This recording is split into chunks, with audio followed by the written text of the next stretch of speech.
Hey everybody, this is Mike with the One Stop Co-op Shop, and man oh man am I excited to show this one. Today I'm previewing the new upcoming Unstoppable set based on the Dungeon Crawler Carl IP.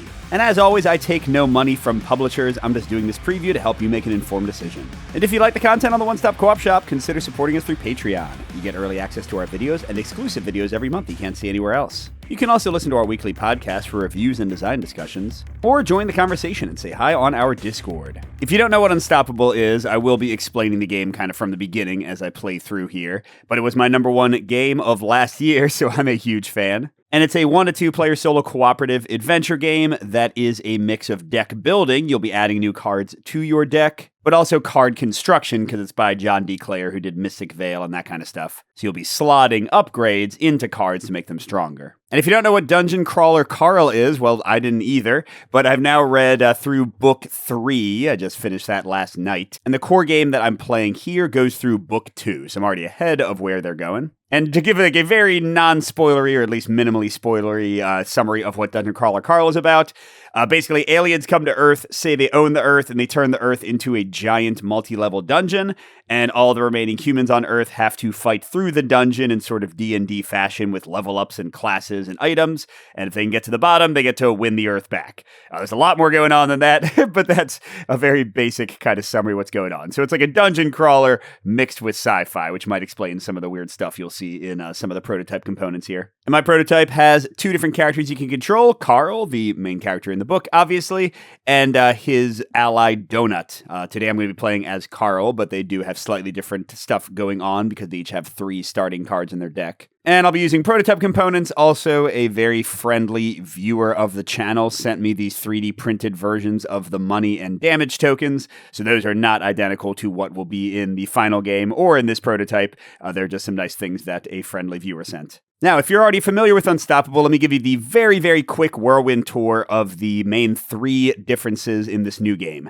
Number 1, there is now a mana stat instead of armor, and a bunch of your cards will let you spend mana, they'll be called spell effects, to do really powerful things. You also get 1 mana at the start of each turn, and you do have access to basic spells. For 4 mana, you can deal a damage, and for 3 mana, you can heal yourself or another player, if you're playing co-op, for 1 life. Second big difference, really big difference, is that you can now play in campaign mode.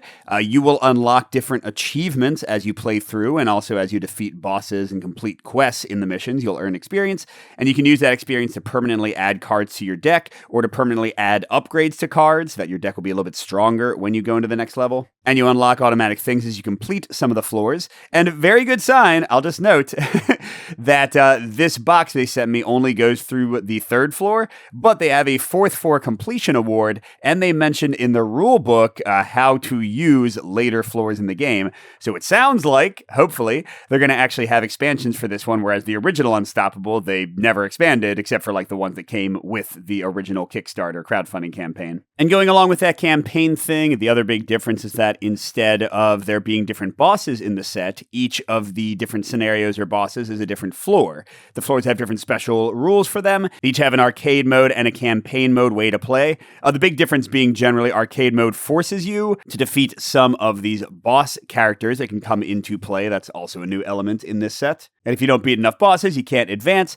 But when you're in campaign mode, generally you have more flexibility to ignore bosses and just go down the stairs to progress to the next level, but you're missing out on the chance for a lot of experience. So the campaign mode, which is what I'll be playing on in this preview, is a bit more flexible in how you play things, but you might level up less. But in the end, the main rules are identical in arcade and campaign. You're still doing quests, you're still fighting bosses, it all kind of works out the same. The first floor is the most basic one. The second floor, if you know the books, adds in these brindle grubs that exponentially increase in number the longer you stay on the floor until things are crazy dangerous. And the third floor is heavily focused on quests, and there's a bunch of little step-by-step quests you can complete. Pretty similar, if you've played the original Unstoppable, to the Duomo boss, where you were going through like little narrative choose-your-own-adventure-ish things. But all right, let's jump in. I'll explain how things work as I go. I'm going to be explaining the rules from the beginning, so even if you haven't seen Unstoppable before, they should make sense. If you're a veteran of the game, some of it will be review, but, you know, again, there's a lot of differences here from the original Unstoppable. And by the way, you can sort of mix and match the original Unstoppable with this one. How it works is you can use just the upgrades and characters and cards for your decks from one set or the other, and you can fight just the enemies from one set or the other, but you can't like mix and match. So you're not going to shuffle the upgrades all together from both sets. You can't shuffle the enemies all together from both sets. You have to kind of pick or choose how you want to modularly use one or the other. So to start out, I've created a basic deck. I've taken Karl's 3 unique cards and then a bunch of basic cards.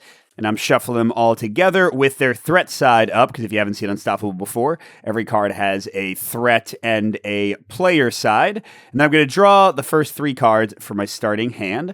So I've got a basic card called Strike that just does 1 damage. I've got a basic card called New Achievement that just gets me money. And by the way, all these have to be in sleeves because you're going to be upgrading them. So sorry for the glare. And I've got one of Karl's unique cards called That Donut that lets me do damage and get money. And if I have 5 Unite, which is going to be based on these trait icons over here, I can cull a card for my deck, although that's going to be pretty tough to make happen. Okay, and then I'm going to draw to my threat value of 3. So I'm going to draw until I have 3 threats, but you don't count any threats that have the fast keyword, like that danger dingo there on the top. So I'm actually going to have 4 cards here, because the fast card doesn't count, so 1, 2, 3 enemies to deal with. And the setup for the floor in the campaign mode, it says keep the floor 1 boss cards nearby in their neighborhood and burrow types. We'll get to that when we get to them. And when we level up, we're going to add bosses to our deck. If we can level up to level 4, which means going through our entire deck 4 times basically, then the stairs will go to the bottom of our deck and we can leave once we reach them. Starting over here on the 0 danger level. And I'm playing on normal difficulty, which means I'm going to skip any spots that have a yellow icon in them. So this one and this one. And the big number, 0, 1, 2, is the danger level. That's going to boost all the enemies in my deck. So we want to keep that low and move quickly. So going through my first turn, I have my upkeep phase. I gain 1 mana. I started with 2, so I go up to 3. I get 3 action points. I refresh all my allies if I have any, and I resolve any upkeep effects. None of that. Okay, then I'm going to draft a new card. So you get to add a card to your deck every single round. I'm going to draw 3 and keep 1 from the core deck. These core deck cards come in level 1, 2, 3, 4, 5, all the way up to 6. And my current level is level 1, so I'm drawing from the level 1 deck. Then it'll go to 2, 3 each time I go through my deck, and the cards get stronger and stronger. So I get to look at the top 3 of these and pick one I'd like to add. So let's talk about what's going on with a card in freeze frame here. That arrow pointing up in the upper right with a 1 inside is how many actions it costs to play the card. Remember, I have 3 actions at the start of each round. The crown underneath it is an attribute. Instead of factions like the old game had, you have attributes, and like many cards will count how many you have, or for Karl, he has a lot of cards with the Unite effect, where if he can have 1 of each attribute, then he'll be in a good place. Get extra bonuses from that. The crowns are charisma. There's a muscle for strength, a heart for constitution, a brain for intelligence, and a little running leg for dexterity. So pretty typical D&D stats here, except which one are they missing? Oh, wisdom. That's right, because in the books they say wisdom is like a hidden statistic. So those icons, like the crown here, don't mean anything in and of themselves, but some cards will combo with them. And then in the left, that yellow, it says it's a tactic. There are also allies. Allies will stay in play like in many deck builders and can be exhausted for their ability every turn. Tactics are single use when they get discarded. And then the bottom stuff are the effects it will give you. In the case of Quest Complete, it's going to give me money, and it's even better in a co-op game because I would give each of us 2 money instead of getting just 3 credits for myself, or gold. That's right, it's gold in this version. Okay, so that's Quest Complete. Then I've got an ally, Astrid, the assistant club manager. She costs 1 action. She's an intelligence card. That little green arrow turning thing says that if I exhaust her, I get to resolve that effect, which is 1 credit or 1 gold and 1 mana generation. And then if I have another Desperado card, you'll see that it says ally and then Desperado. The Desperados and the Vanquishers are like these 2 different guilds you can kind of join, and they have bonuses sometimes comboing off each other. If I have another Desperado card in my hand or in play, she also does 4 damage, which is insane for a level 1 ally. But there also aren't a lot of Desperado cards in the decks, so that's kind of a crapshoot. Then my last option for this first draft is Mongo, who is an ally that they get in the books. He's a dexterity card. He's tough, which is a great new trait. It means usually when you go through your entire deck and level up, all your allies get discarded and you have to like get them and play them again. But tough means that they last for 2 go-throughs of your deck. The first time they go through your deck, they take 1 damage. The second time, you actually have to discard them and get them again. Now, he's only doing 1 damage when I exhaust him, and then if I have focus, means at least that many of that that icon in my cards in hand or in play. If I have 3 dexterity, I'm starting with 0 in my deck for context, then he'll do a second to damage. So not very strong, but really, really consistent. So in between Astrid, who's going to give me gold consistently and mana, or Mongo is going to give me damage. And I want the damage to start, so let's get Mongo. So the other 2 cards go underneath the level 1 deck in whatever order I want, but honestly, I'm never going to get to the bottom of that in only solo play. And then I take the level 1 monster deck. So how this version of Unstoppable handles it is each level has its own group of monsters. I don't look at it. I don't get to know what it is yet. And then I slot Mongo right in there. And how it works is whenever I go through my deck and have to get him back, although with tough, when I've gone through my deck twice, then I'll face whoever's hiding on the other side of that card. All right, now we go to my main phase where I can actually do stuff. So I'm going to be using my actions to play my cards. I don't have to use all 3 of my actions. I don't have to use all my cards, but I'd be kind of dumb not to. I can also, before or after playing a card, add upgrades to cards using this market of 6 upgrades. The cost for the upgrade is in the upper right, and that's going to use the gold. I'm starting with 3 gold. And what I do is I slot it in between my card and the enemy card. So each card can have 1 top upgrade and 1 bottom upgrade before it's full, basically. And just go through my options. So first of all, there are a lot of these stat increase upgrades in the deck, multiple for each of the stats that I mentioned. And they all have the same thing in that they cost 5, but they cost 3 if you're putting them on a card that already has that stat. So like if it was a stat increased dexterity and I attach it to Mongo, then it would only cost 3 instead of 5, and it would make it easier for me to get to the focus because he'd then count as having 2 dexterity because each of them gives you another icon of its stat type. And they also make whatever the card is cost 2 fewer actions to play, which you can see would be an amazing thing for my donut card, which usually costs 2 actions here, but if I got one of those upgrades on it, it would only cost 0, which would be free. It wouldn't cost me any actions at all. Unfortunately, though, this is a charisma card, and neither of these are charisma stat increases, so I can't afford it yet. Although, you know what? I don't care what they say. I got a plan. I'm going to play New Achievement for 1 action to get myself 2 gold. Then I'm going to spend all 5 of that gold to get Stat Increase Intelligence, because, again, Carl has 2 of his 3 starting cards have Unite effects that need to have 1 of every stat, all 5 represented. And the only ones he's missing from his deck, so you haven't seen him yet, he has a Charisma card, he has a Strength card, and he has a Constitution card.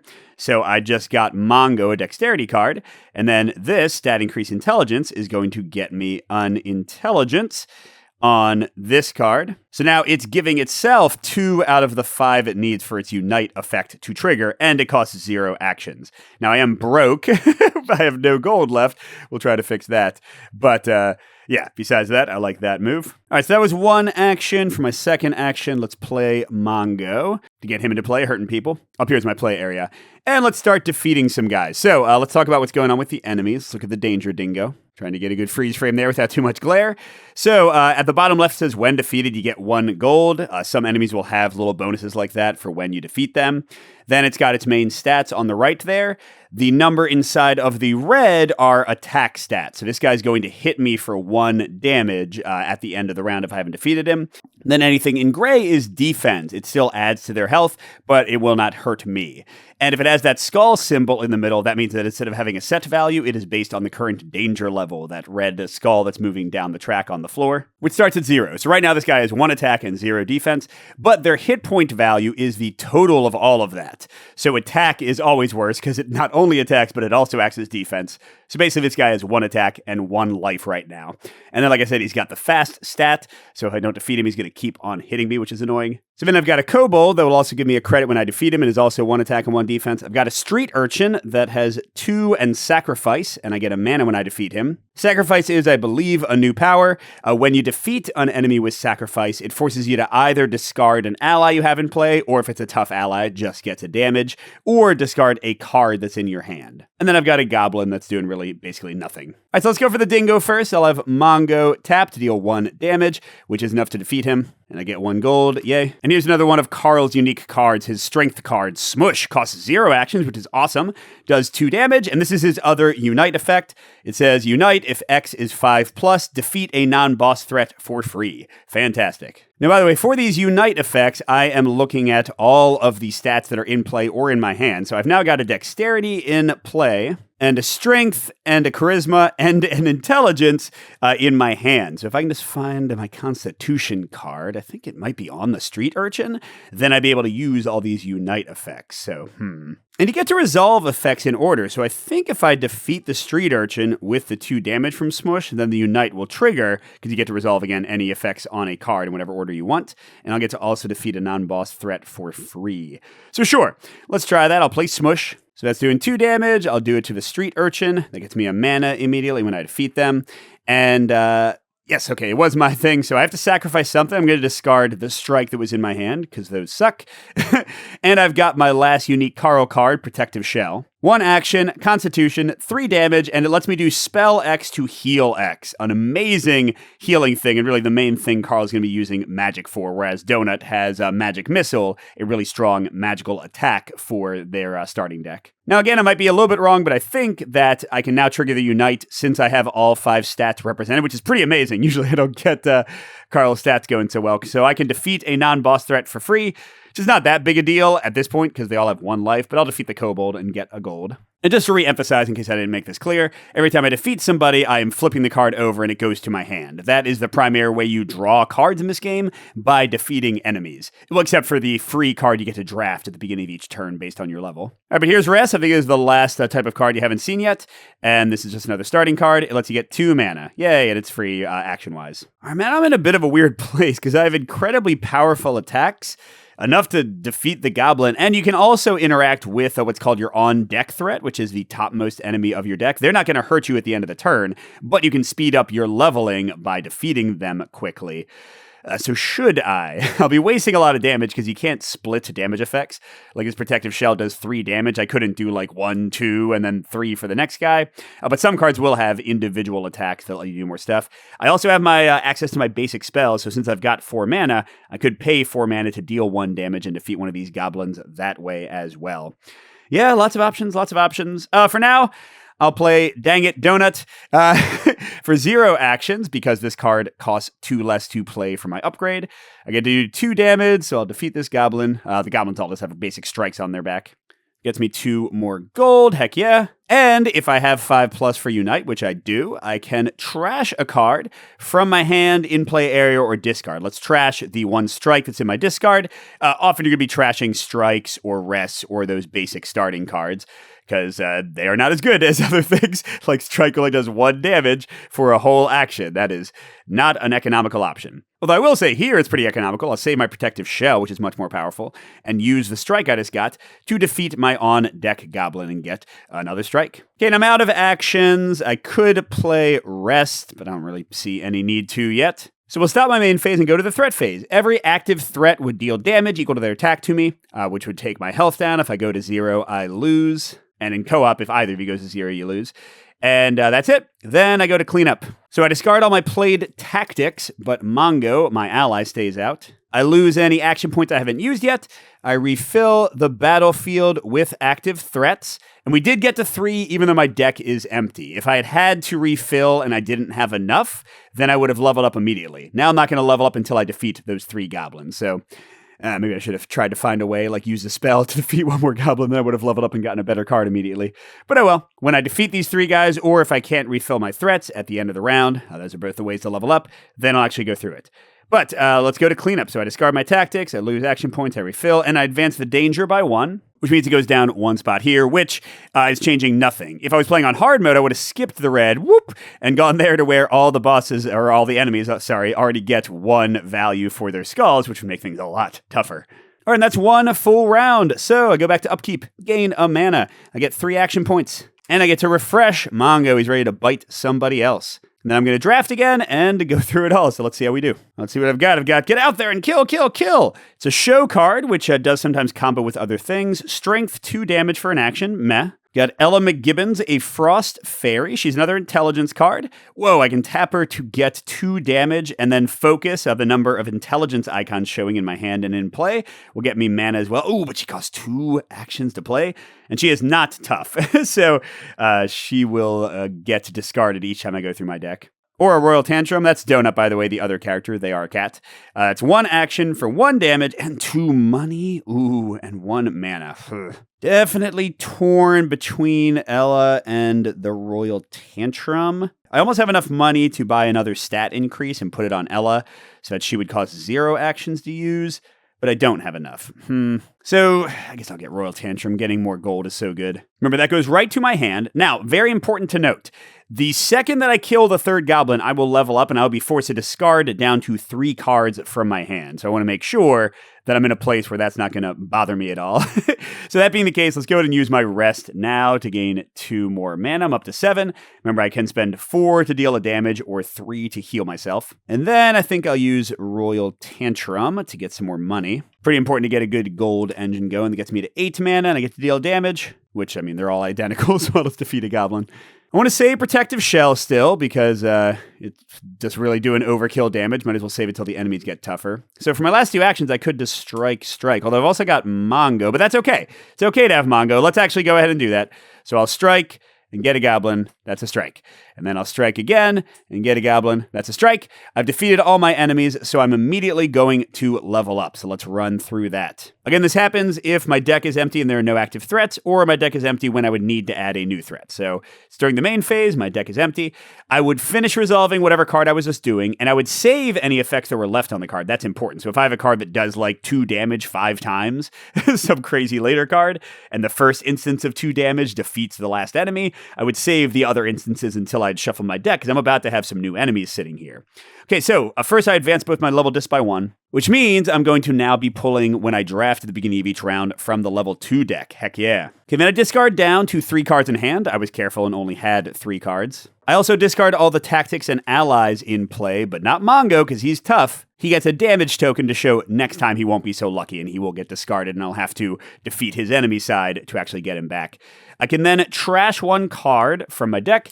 Gonna do a strike again. You'll see me trashing those a lot. Then I resolve any boss-specific effects before I shuffle my deck and create a new deck with new threats. And for this dungeon, it says when I level up to level 2 or level 3, I shuffle a random neighborhood boss into my deck.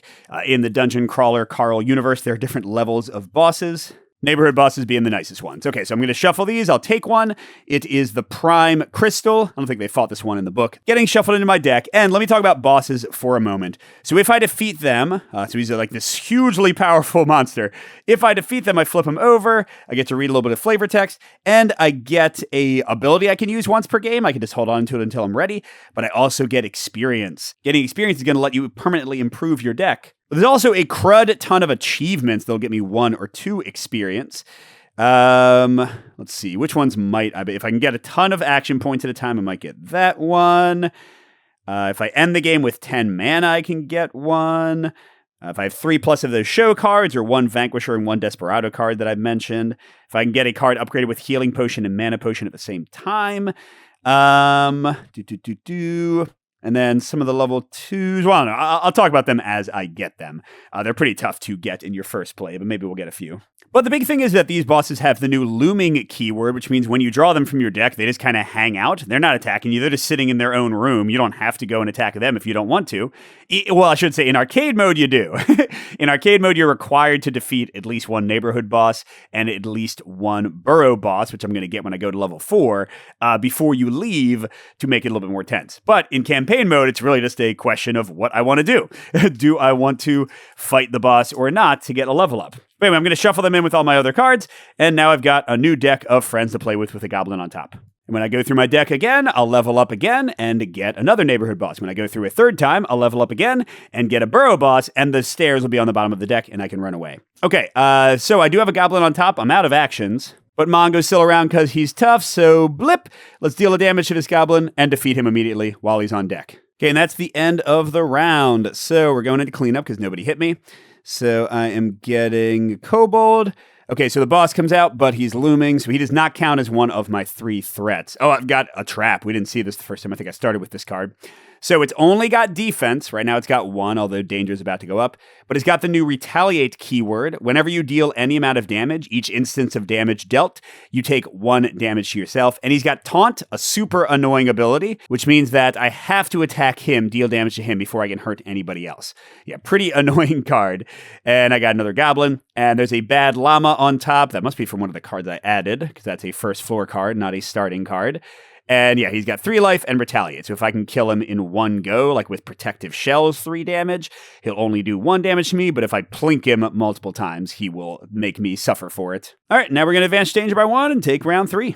Oh, and we are now at danger level 1, which means all of those skulls become 1. So now the goblins have twice as much life and damage. They're a 2/2. But we've also got this blue rotating icon. That means I can cycle the upgrades. I can put any of these that I don't like on the bottom of the deck and refill. So let's go through the ones we didn't talk about. Stat increase strength, we already went over. Fingerless gloves, not so great. They cost 2. And they deal 2 damage when you play the card that's on them. They can go on a tactic or ally, by the way. Sorry, I should have said some can only upgrade tactics or only allies. But when I play it, I lose 2 health.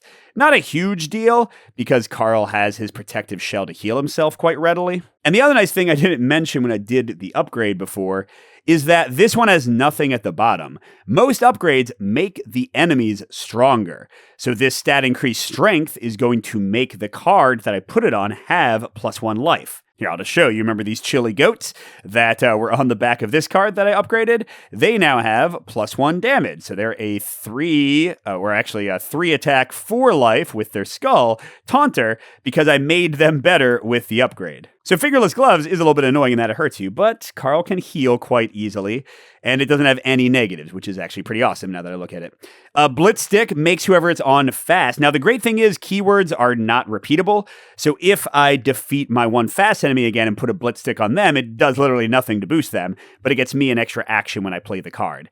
Toad Cudgel only costs 1, but it boosts whoever it's on by 2, but it does 2 damage when you play it. What I usually do for this one, there's a trick I use in the original Unstoppable 2, is I upgrade a strike with a card like that so that I can make the strike super powerful for only 1 money. And then when I go through my deck, instead of letting that strike shuffle back in to beat me up with +2 power, I call that strike. So you can call cards that you've upgraded in a negative way. Okay, Dungeon Book of the Floor Club. So it's a 2. It says I gain the top card of the level 1 or 2 deck into my hand when I play it, which is kind of making my deck larger and making it take longer to go through and level up. Not sure I love that. And it has a taunt on it, which again isn't that bad if you add it to a card that already has taunt. And then Mana Potion.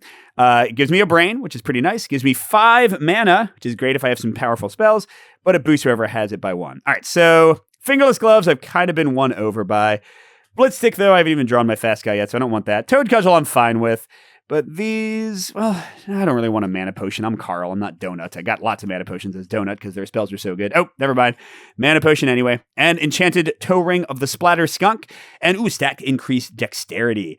I really want to get that on Mongo to make him much closer to being able to consistently get an extra damage every time he attacks. So let's look at this one because it's pretty dang good. It costs 7, but it costs 5 if I put it on a Dexterity card, but it doesn't add a Dexterity icon like the stat increase does. But then when I play that card, I deal 2 damage and then 2 more damage. It adds sacrifice to an enemy, which is not the worst thing in the world. And don't forget, if you remember, I'm pretty sure the Protective Shell has a street urchin on the other side. I'm not supposed to look, so I'm not going to. But I think he has sacrifice. So if I add this to the Protective Shell, then I'm not making the enemy any stronger. But when I defeat the enemy, I get 2 money, 2 gold. So it's pretty great. That is so great. Maybe I should buy it. Oh, but that's right. I'm 1 money short. But if I kill the kobold, I'll get 1 money, and then I won't be 1 money short. And I can, by the way, attack the boss. He has the terror keyword, which was in the original Unstoppable. It means each time I hit him with any instance of damage, I lose 1 action, which really sucks unless you make it the last action you use for the turn. And that is not too bad at all. But yeah, currently with the danger level, he's got 5 life. So, I could just Protective Shell him out of existence. I like that. I like that a lot. But right now, I've decided what to discard with the danger advance. Let's get to the next round. All right, so my mana is almost capped out. I could keep it up there for the achievement or do some basic spells to deal some damage. Or if I take some damage, use Protective Shell to heal myself. We'll see how things go. Get my 3 actions, refresh Mongo. And I get my first level 2 level up for drafting. Let's look at our options. Okay, I get Death Watch, another show. Remember, if I get 3 of those, I get an achievement, but I haven't bought any yet. 2 actions, ouch. I choose a value, I lose that much life, but then I deal that much damage twice. Whoa, that's amazing. It's so amazing. Jeez. Especially with Carl having Protective Shell to heal at an absurd rate. Oh man, I might need to get that and like one-shot the boss. Give me a break. Yeah, let's see other options though. Zev, another ally, can exhaust him for each player to gain 2 gold, which is amazing. It's much better in co-op, of course, but it's still pretty good. And also, if I get Zev upgraded with 2 different upgrades, I'll get 1 experience at the end of the mission. Not nothing. And finally, geez, I'm getting a lot of major characters if y'all have read the books. Katya Grimm. So she costs 2 actions, but she's tough. And when you're not at maximum health and you gain health, you get to deal 1 damage with her, just every time, by the way. It's not an exhausting effect. And she heals you. Oh, there's some really good combos here. I kind of wish I could get like Deathwatch and Katya, but I'm going to put one of them on the bottom of the deck. I mean, honestly, I think I got to do Deathwatch, even though I love allies. This is just a boss killer, and I've got such an easy time healing with this guy. And it's giving me another Constitution icon, which is, fine. It just gives me a slightly easier chance if I don't have Protective Shell to get my Unite effects to trigger. All right. What do I want to do? I want to kill the boss. I mean, I've got like such power here. I should just go for it while I have the chance. But I got to kill the taunt guy first. I don't want to leave the goblin or the kobold left alive. So let's spend 3 gold to upgrade a strike that I'm going to call with that toad cudgel and upgrade my Protective Shell with the fingerless gloves. Yes, I want to get that toe ring, but that one's really expensive. This only costs 2. It is going to hurt me, but then I can immediately heal myself, so it should be okay. I mean, I still would like to get the toe ring on that, but I don't have the money at the moment. All right, I'm about to kind of go crazy. Let's go ahead and do it. So I'm going to spend 2 of my 3 actions to do my Deathwatch, and I'm going to take 5 damage. This is going to hurt, but then I'm dealing 5 damage and 5 damage again. First instance of 5 will kill the trap. Super overkill. And I do take 1 damage from his retaliate, but I had to attack him because of a taunt. There's my new achievement. Oh, wait, crap. No, never mind. I was going to then attack the boss with the other 5, but his terror would take away my last action. I gotta do this in a different order. Hold on. Okay, rewind. So, I'm first going to play Protective... Oh, wait, if I play Protective Shell first, I'll play Strike. I'll play my Strike. Okay, so I'm doing 2 damage. That'll kill the trap. I'll take a damage from the retaliate. That's from the cudgel upgrade. Now I got 1 instance of damage left to deal. Oh, crud. I'm gonna get killed, aren't I? Yeah, I thought I'd have enough actions to play my Protective Shell, but if I kill the boss with Deathwatch, I won't. All right. I think I've got a plan. Sorry. I'm actually not going to play Deathwatch yet. I'm going to play New Achievement for 1 action to get 2 more gold. Then I'll spend all 5 of that gold to get this Strength upgrade on Deathwatch, so now it costs 0 actions to play. Then I still have no actions left. So maybe... Okay, I'm not going to kill the boss yet. I want to have more actions to play with. So what's left? I accidentally got rid of the 1 damage on the kobold from the strike. So Mongo can attack, and I can play Strike or Protective Shell. I really don't want to play Protective Shell. Okay, so I'll use Mongo to defeat the kobold. That gets me a money. And then, I will play Deathwatch. All right, so I'm still going to spend 5, so I'm down to 4. But I'm dealing 5 and 5. It didn't cost any actions now. So I'll kill the boss in 1 go, which takes away my last action. And I'll also kill the 1 goblin that was threatening me. And I take another damage from hitting the boss because... Oh, no, they didn't have terror. So that's it. All right, let's read this. Winner! The crystal breaks down into chunks. Its beams no longer firing in every direction. It turns out that sometimes you just gotta hit things really hard. Okay, and then once per game during the draft phase, choose a player to keep an additional card from their draft options. Would have liked that last turn. But yeah, so that just hangs out until I want to use it. Okay, I'm out of actions. I'm very low on life, but I'm about to use a Protective Shell to get that back. And that's it for that turn. So the bad llama comes out. Oh no, the danger dingo. Oh no, am I leveling up immediately? Oh, this is no blah. I did not realize things were coming that quickly. Because again, the fast guy does not count, so I have to draw another card. All right, so my level advances to 3. I have to discard down to 3 cards in hand. I guess I'll get rid of the rest in one of my strikes because I have enough mana. I also have to discard everybody, including Mongo this time, because he's already used his tough and had a damage on him. And now I can trash a card. Let's trash the Toad Cudgel. Remember, we don't want a Death Goblin coming after us later. And the rest gets shuffled up. We get another neighborhood boss. This time the Goblin War Chieftain. Him I might not kill. We'll see how things are looking. And we keep on drawing. Great, it's a trap, so I have 2 taunters until we have the requisite number of threats. Okay, and danger's going up. We're skipping over the yellow spot because we're on normal difficulty. This is a nice one where I could have spent a money to cull another card. And then we can mess with the market again. All right, let's see. Ooh, we got a healing potion. Although note that it's on the same spot as the mana potion, so I can't put both on the same card for that achievement that I saw. Max rank skill is pretty awesome. It only adds sacrifice, which I could add to, my protective shell with no negatives whatsoever, but then it does 3 damage if I'm at least level 3, which I now am. I just reached level 3. The Desperado Pass tattoo costs 2 less added to a Desperado card, which I don't have any of. And when it's discarded by an effect, it does 2 damage and gets you 2 money, but it adds 2 attack. It's terrible. You don't really want it unless you're playing like a specific. There are some combos with discarding cards that work great. All right, so yeah, Desperado, get out of here. I don't really want the mana potion anymore. The healing potion with Retaliate, I feel like I can use more. The rest of these look good. Ooh, Karl's Jug of Boom is a great one. Gives me strength and deals an extra 2 and 1 damage, but it does make the boss a little bit, or the enemy a little bit stronger. And then this meth, I know it's ridiculous, but if you read the book, it all makes sense. It's a dexterity symbol and adds 2 actions. That'd be good on Mongo. But it gives the card Terror, the one that makes you lose actions, and gives him 1 defense. Although, by the time I get Mongo here, I'll be close to advancing to level 4 and leaving the dungeon, so putting on him would not hurt that much. Getting 2 actions is pretty crazy. Okay, so we got some options. I mean, we got no money at the moment. I don't know why I'm even talking about it. All right, ready to fight these guys. I'm at max mana. But I'm about to spend all of it to heal myself, pretty much. And I get to draft from level 3 now. Very nice. So the first one's pretty great. Imani, Spiritual Healer. When I play her, I can spend any number of mana, that's what the spell X means, to gain an upgrade with the printed cost X. So I could spend a ton of mana to get that toe ring, for example. And then when you tap her every turn, she heals you 3 and gets you 3 mana. Woohoo! That's a lot. Wheel of Fortune's a Desperado card, but you saw I'm not really going for that. 1 action, not too bad. Lets me trash another tactic, could be like a strike, and resolve as many of its effects as possible. Meh. But then I gain the top card of the level 1 or 2 card deck to your discard pile, which could be cool if the ones sitting on top are good for my deck. Or Vengeance of the Daughter, 0 actions, gets me 4 mana. I can discard a card, deal 3 damage for each upgrade on that card, but you're getting rid of a card that's awesome. Meh. I think Imani is clearly the way to go, and I don't like either of these other ones enough to use my neighborhood boss to keep a second card. All right, so. I'm going to play Imani first. I'm going to spend 3 mana. Go down to 7 to get a level 3 upgrade, and then I can heal myself in a minute. You get the max rank skill that fits nicely on my protective shell. And if you remember, this card has a sacrifice on the other side, which is not boosted at all. So it's just 3 more damage. I mean, gosh, I'm doing so much damage with this card. It's fantastic. In fact, yeah, it's kind of too perfect. Let's go ahead and play it now. Big boom time. Well, actually, first let's use Imani to gain 3 mana and 3 health, because I'm about to want some mana to spend. Okay, so I can resolve all this stuff in whatever order I want.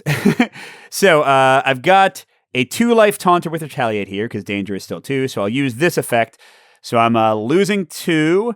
I'm losing 1 more from the Retaliate, but I defeat this guy. And then since I'm level 3+, I get to do 3 damage. That doesn't kill the Taunter. Oh, I missed that.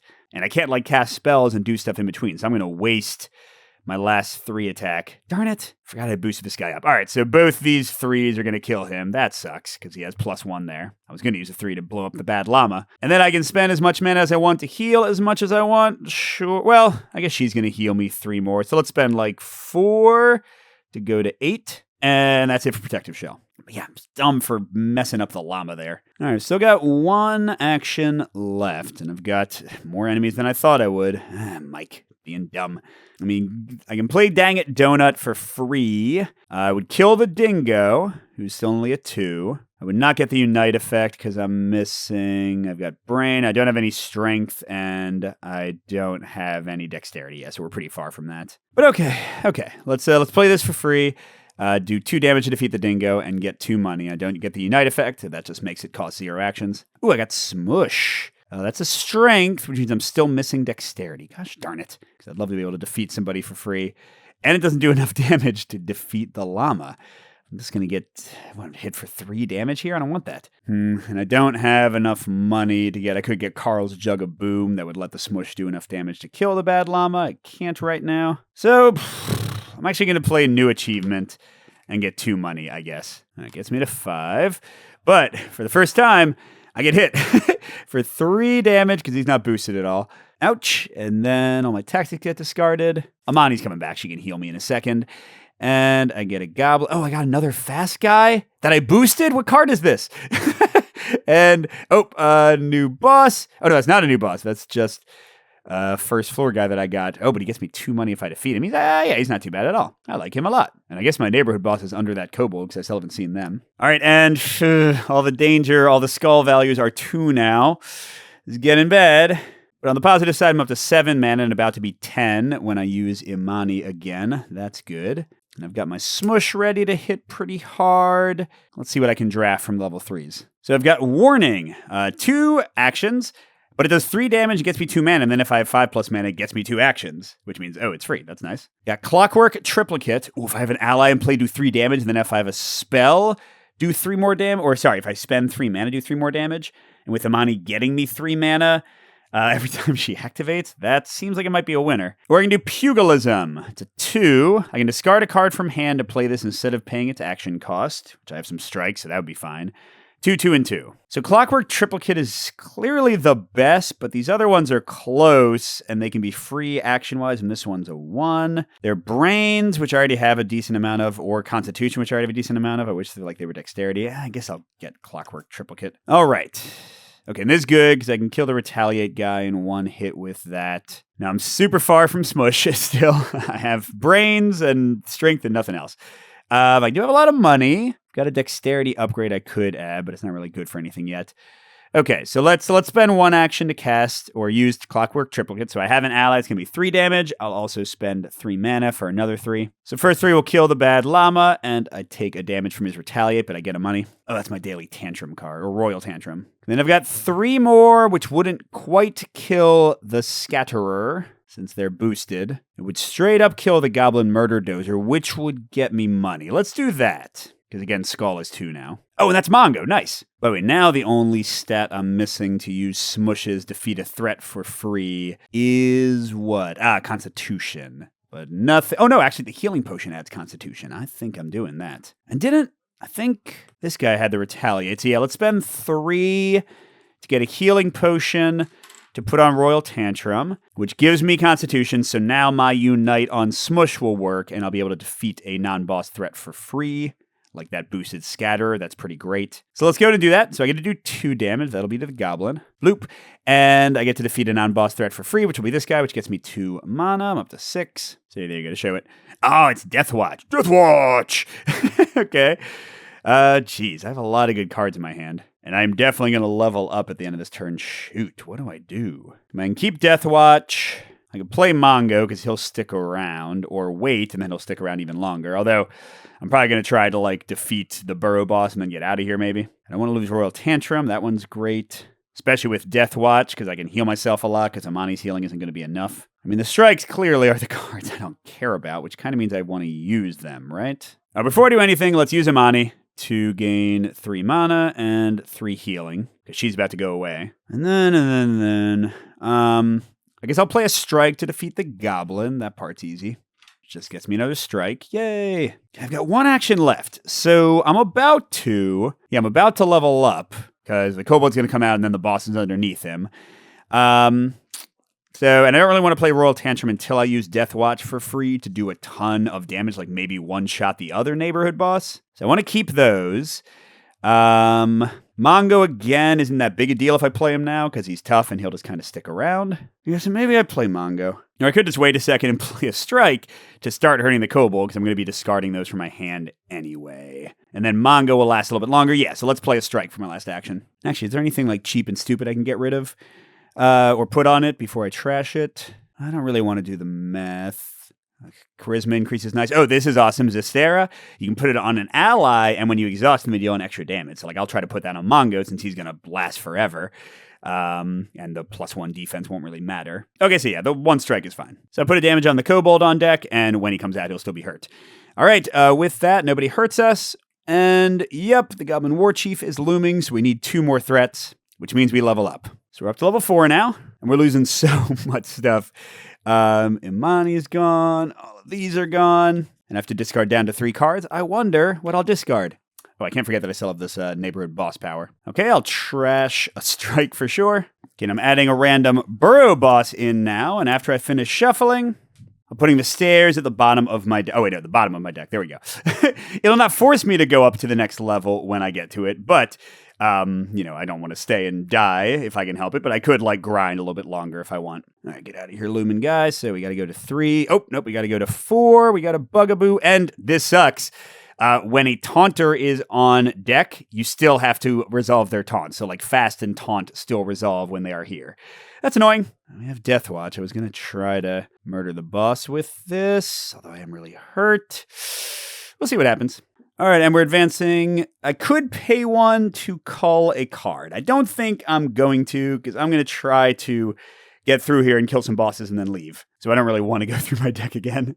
And also I don't have a discard pile to call from. But danger remains at 2 for the next 2 rounds, so that's nice. Okay, I'm going up to 10 mana. I'm probably going to do some basic spells this turn, maybe to heal myself. I don't have any allies at the moment, and I'm drafting from level 4, and I can use my neighborhood boss to get 2 of them, so hopefully I can get like some cheap, it's not looking like that's going to be likely, some cheap actions. This is Rubber. Spell X. During the next threat phase, X non-boss threats deal their damage to themselves instead of to players. That's really good. That's a great spell. Especially if I like attack the boss and ignore some of the enemies. They'll just murder themselves for me, which I love. All right, and this one's Mordecai's Advice. He's another major character in the book. For 2, if X is 3, this card costs 0. Yes. I'm looking. I actually have almost every aspect related in my hand. So it costs nothing. I would gain the top card of a level 1, 2, or 3, or 4 core deck and add it to your hand. Oh, okay. And the last one, Reverse Gravity for 1. I get to deal X instances of 1 damage, so that's 1 at a time, which would like not be great against somebody with Retaliate, for example, equal to my brains, which is currently just the one on this card. That said. And then if I cast 4 magic, I get to deal 2 damage twice. Blah, that's not great. I wanted to use my magic for other stuff. I mean, Rubber. Rubber seems like the best one, right? And then let's get Mordecai. It gives me options, and he's going to be free. So I'll use my my boss effect from the crystal to keep both of these.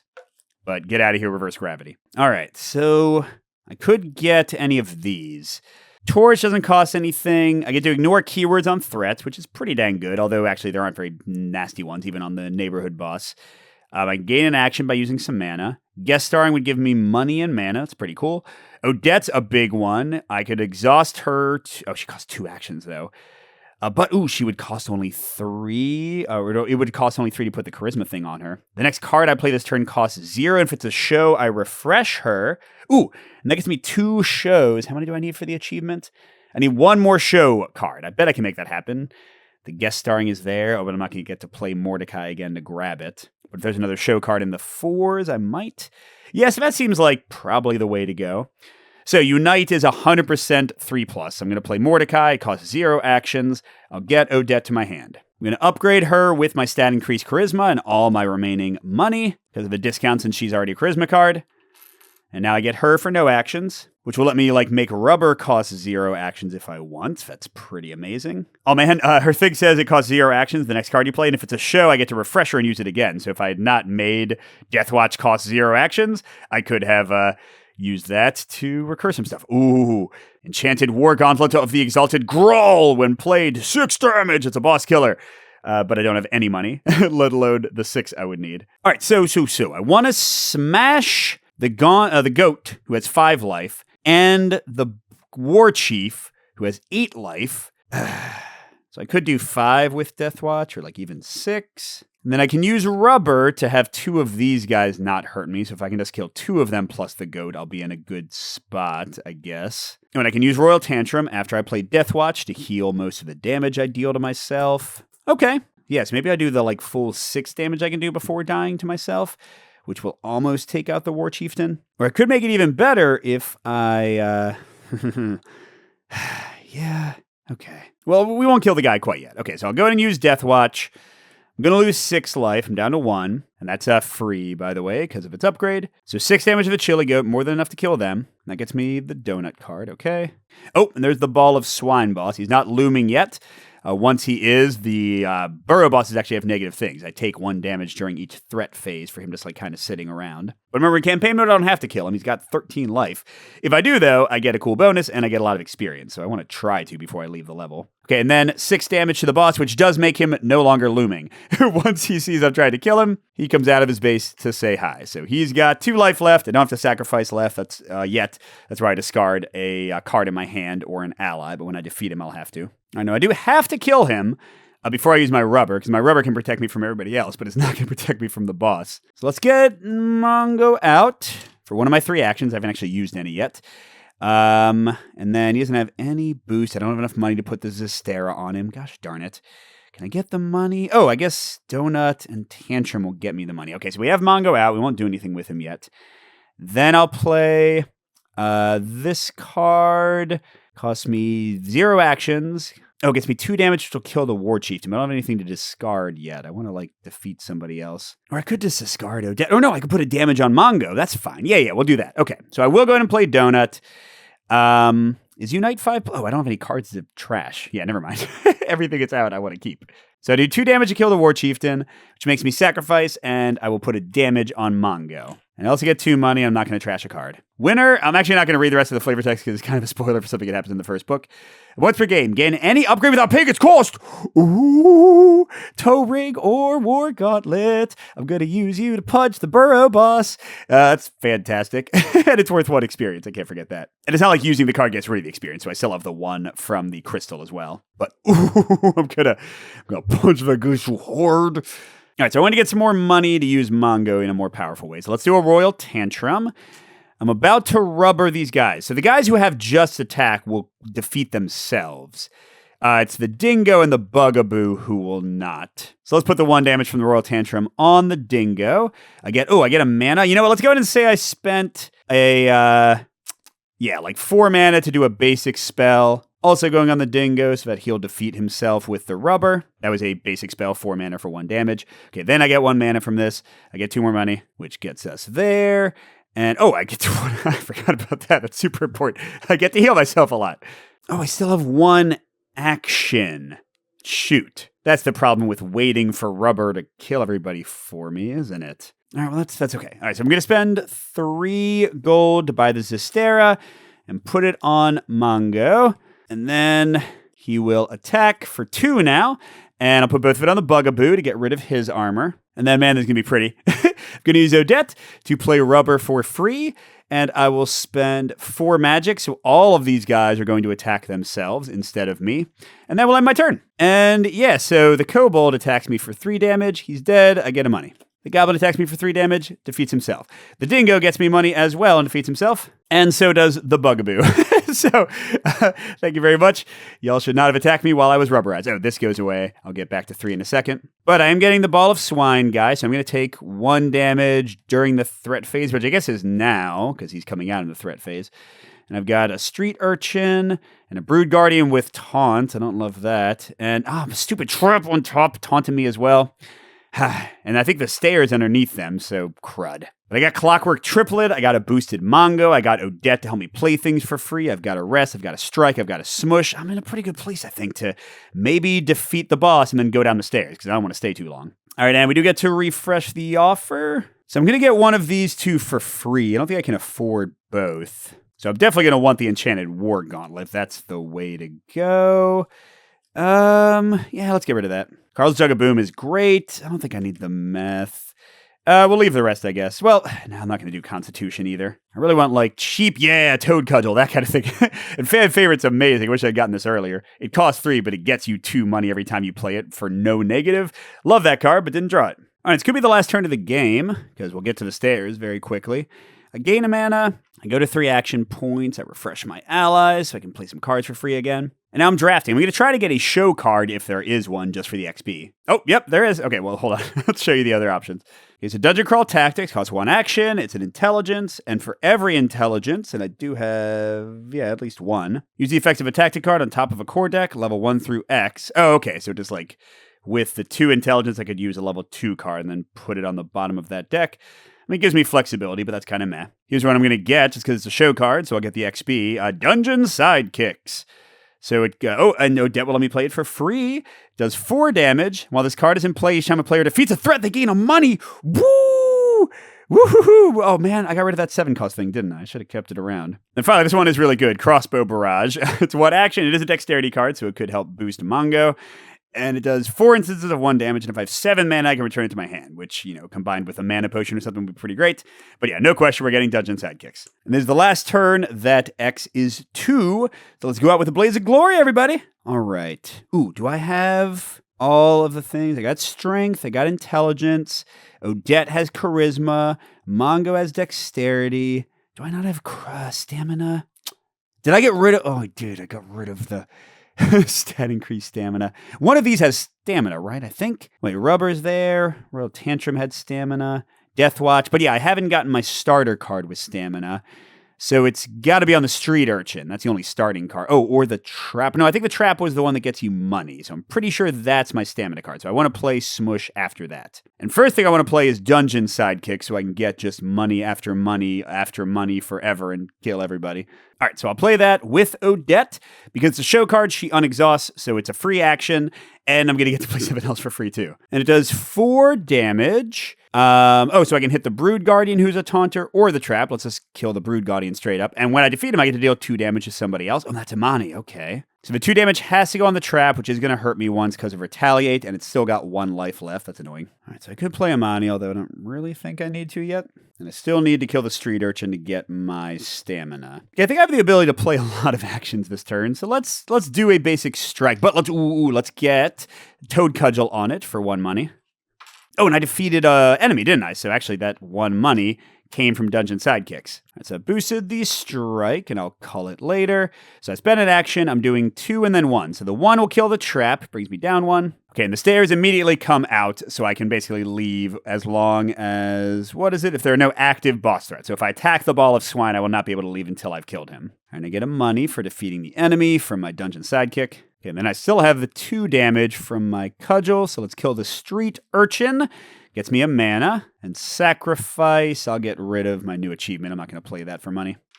Because I get another money. Haha. Okay, and there we go. Protective Shell, so now Smush will work. So I actually have way too many things here. I mean, I could just stay and grind for more experience, but that's not what y'all are here to look for. I might do it to try to get a few more achievements.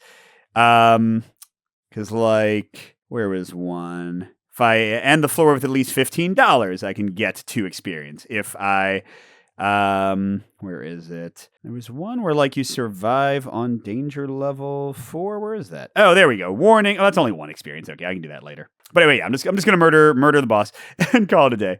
But I do want to get to 10 magic. Imani could get me up to 3, and Rest could get me up to 2. That would get me to the full 5. Okay, so let's go and use Odette again to play Imani for free. When she's played, I'm actually not going to get an upgrade because I want to keep my magic. And I'll tilt her to get 3 life and 3 mana. And then I'll play Rest for free to get to 10 mana. I haven't actually punched the boss yet, but that part is coming. And yeah, why delay? Let's go ahead and use my Goblin War Chieftain to get an upgrade without paying its cost. Come over here, Enchanted War Gauntlet of Gruul. So, I don't want to put it. I don't know. It can go on. Now let's put it on Smush to do even more damage. Okay, and then I'll play Smush for free. The glare. So I get to defeat a non-boss threat for free. Goblin, you're gone. And then I get to do 8 damage to him, so that's going to wake him up. How much does he have left?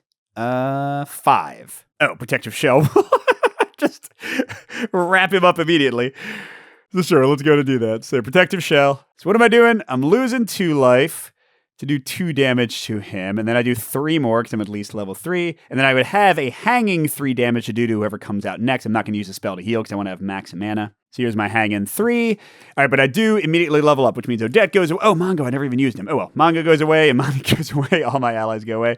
I just keep the Clockwork Triplicate and Strike in my hand, plus the 3 damage that's waiting. Oh, and I killed 2 more threats before that happened, and I did not say non-boss threats. So I'm up to 7 money. And don't forget, my turn is still going because of when I leveled up. Yeah, again, I won't read the flavor text because it's kind of a spoiler. This says, once per game, return a card from player from the discard pile to your hand. It's free to play until the end of turn. Oh, I should have done that earlier. 2 XP. Definitely going to level up a lot. Oh, and 3 hanging damage goes on the Brood Guardian. I've got 1 action left, but I might as well use the Burrow Boss. Oh, and I can upgrade a lot. Well, yeah, just be a little extra silly. Let's put the meth on my Clockwork Triplicate. So it will get me 2 actions, so I can just keep on going and killing more things. My tactic is gone, by the way, so I'm not going to get any more money for defeating people. Okay, then we'll play Clockwork Triplicate for my last action, but I get 2 back. Oh, I don't have an ally. I don't want to cast a spell. Crud. Never mind. Hold on. We'll leave it out there, whatever. I'll play Strike with my last action, which defeats the Brood Guardian and puts 2 more damage on the Bugaboo from his thing. Oh, and it's so dead, so I could play the Clockwork Triplicate, which would then let it deal damage. So sure, now I can play it for free. It gets me 2 actions. Since I have an ally in play, I get to do 3 damage and defeat him, which gets me rubber, which is going to do nothing. Okay, so we will stop there, and I'll just go down the level. And yay, I beat level 1 on normal. Let's look through my experience and what I get, because that's really fun. So to be clear, I'm still going to tear down my deck just like in another deck builder. This is similar to the game Peter and I designed, Flame and Fang, where it's a deck builder where you get permanent level ups, but then also kind of recycle back. So first, I'm getting 4 experience from the bosses I defeated. And then, let's see, what did I do? Okay, I did end the game with 10 plus mana. These are one-time things, by the way. Once you check them off, you can't do it again. I did get 3 plus show cards. I don't know if I got to either of these. Have 2 plus cards of each of the 5 stat symbols, or have an ally with each of the 5 stat symbols. Let's look, and I did have enough money to buy one. Okay, I definitely have 2 of each with the meth. Okay, so I do get 2 experience from that. Did I have 1 each from an ally? Imani's a brain, Odette was a charisma, and Mongo was a dexterity, no. So I get Faction Wars for 2 more XP. I didn't have enough money. Yeah, all the rest of this is... Oh, actually, I might have 10 plus upgrades in my deck. Oh, well, barely. I got to exactly 10 with the cudgel I hadn't thrown away yet. Man, this is better than I usually do on floor 1. I've done a few of these campaigns. So that's 2, 4, 5, 6, plus my boss's 10 experience. Let's look at our options. So these are things you can do in co-op. I'm just looking at this column. So the circle means I can do it once. So for 5, I can permanently cull a starting card. Heck yeah. For this is the best, X plus 1 or X plus 3, I can permanently add a upgrade that's on one of my basic cards, Strike, Rest, Renew Achievement. For X plus 1, X is the cost of the upgrade. Or for X plus 3, onto a character, signature, or mastered card.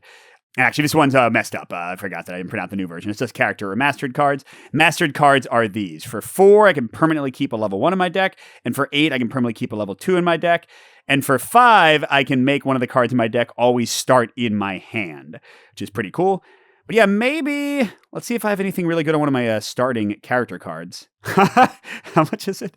I could, for 9 of my 10 experience, I could start with the Enchanted War Gauntlet of Gruul on my Smush, which does add a 1 to this of the Danger Dingoes. It's kind of overkill, though. Like, you don't need 6 damage for quite a while, but it would kill bosses. My other option, where was it? I think maybe a bit less silly would be to, for, 7 experience, I could add, only 5 experience, I could add the Fingerless Gloves, the Protective Shell. Remember, they have no negative, so they're not going to make the card worse. There's nothing at the bottom. And they would let me do an extra 2 damage with this one, and I would lose 2 life, but I can heal myself immediately. Seems a bit more normal. Now, I could also, for 4 experience, keep a level 1. Let me grab all of mine. Or for 8 experience, keep a level 2. All right, so what do I have? I could get Mongo, Royal Tantrum, Mordecai's Advice. That's a level 4. What am I talking about?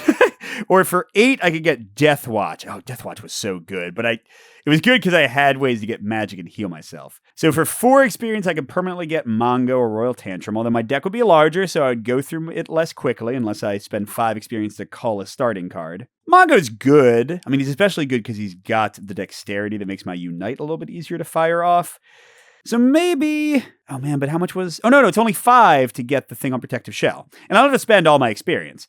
See, I think I might get Mongo to my deck permanently for 4, and the, what was it? Not the max rank skill. That one's really good, but it doesn't come into power. The Fingerless Gloves on my Protective Shell for 9 experience, and keep 1. And then additionally, you get something at the end of each floor no matter what. So it says I can choose a level 1 card from my deck and mark it as a signature card. What that means is it will always start on the top of that upgrade deck. So I'll always have an option to add it right away. Oh, what would I want that for? I mean, Royal Tantrum is pretty great. Would I like Royal Tantrum enough to put it as one of my signature cards? Maybe.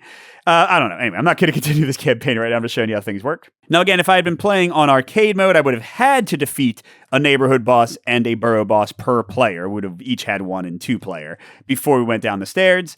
But that's how arcade mode is kind of different. And you can also see that the danger track accelerates more quickly. So like you'll see there's a lot more yellows. So it's just kind of tougher because campaign mode is not supposed to be killing you. It's supposed to be making you make tough choices. There's also some variety in the bosses that come out. And again, floor 2 is very different. Floor 3 is super different where you're doing these narrative quests as you fight off bosses and things. Also in arcade mode, you start with a race and a class, which gives you some cool options.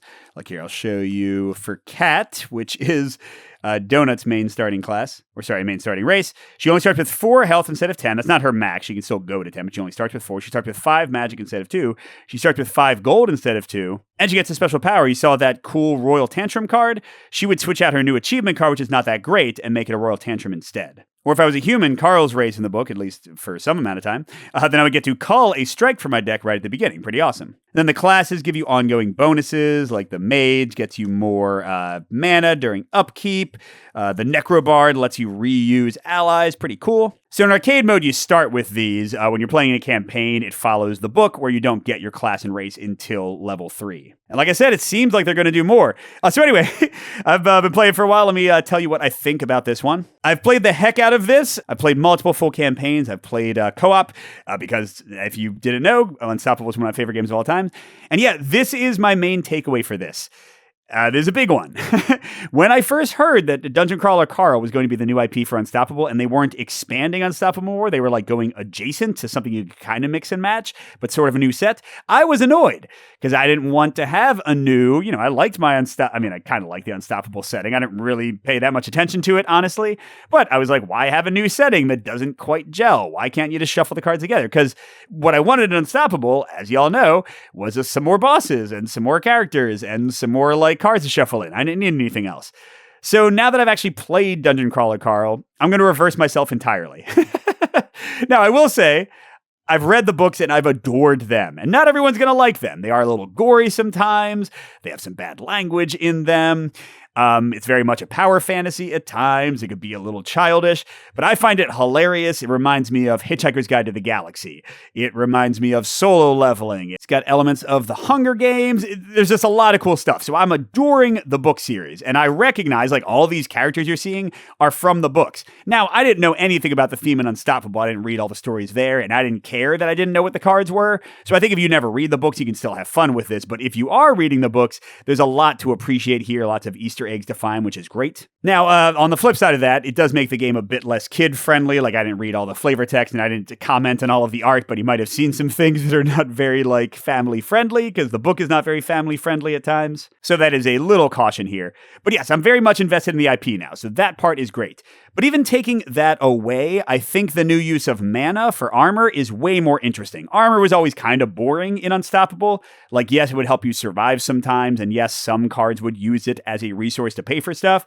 But spells and being able to use those basic spells to heal each other, to deal damage consistently, so much better. It's a much more interesting mechanic. I also think the way they're using the stats instead of factions and the icons and a lot more upgrades having icons as well is a little bit more interesting than Unstoppable, although honestly that's about the same. Big thing I think is better are the bosses.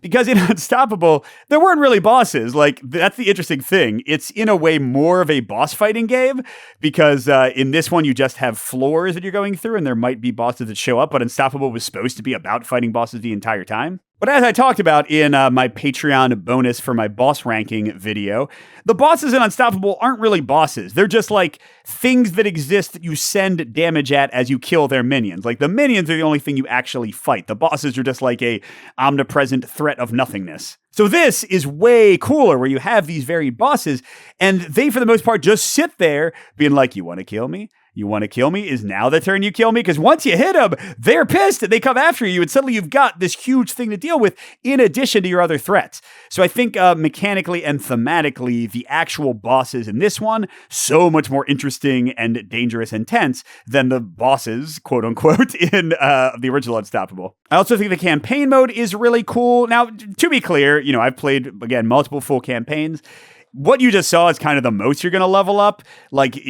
Adding upgrades definitely helps out a lot, but they also can boost the enemies. And you're not adding tons and tons of stuff. So the game very much is still a deck builder and card construction game. You're still going to be doing this stuff every time, and your deck is going to mostly reset every time, which I think is good because I like the core gameplay of Unstoppable. And if I just started out a level with 80 amazing cards in my head, I think I'd be a little bit silly. But people who want a campaign where they're consistently leveling up, that's not really what this is. It's again like our game Flame and Fang, where you level up a little bit, but mostly you reset to 0 and have to do it all again. But I've enjoyed the campaign mode. I've enjoyed the arcade mode. The floors are quite a bit different. I would even say that the difference between floor 1 and floor 2, which don't have the quests and are just killing monsters and bosses, is bigger than the difference between the very samey Triumvirate and Harbinger from the original Unstoppable. So I think already there is more variety here. But the biggest thing is, unless something goes wrong or the campaign doesn't fund well, the rulebook heavily implies, and again, the level up sheet heavily implies, that they are planning to run with the IP and do a floor 4 expansion and a floor 5 expansion and a floor 6 expansion, which is great because I love Unstoppable. It's one of my favorite games of all time and, my favorite game recently. And I was sad when they didn't expand the other Unstoppable. So if they take Dungeon Crawler Carl farther and do more with it, heck yeah, I'm here for it. So yeah, full-throated recommendation for this one. If you own the original Unstoppable, I think there's enough new here, and I think it's actually better than the original, so I think you'll really enjoy that. If you've never played Unstoppable before, I think it's an amazing place to jump in. I think it's, again, slightly better than the original game, although the original is still a ton of fun, too. The only negative I would say is you won't know what some of the things are unless you read the books, which could be annoying to some people. And again, it is less family-friendly in the art and the flavor text. So if you want to play with your kids, maybe the original Unstoppable is the way to go. But thanks for watching, everybody. Hope that's helpful. The campaign should be live now or soon, so go check it out. And a big thank you to our biggest Patreon supporters, J. William F., Steve Wren, KCW, Andrew R., and Chris C. We'll see you at the next stop.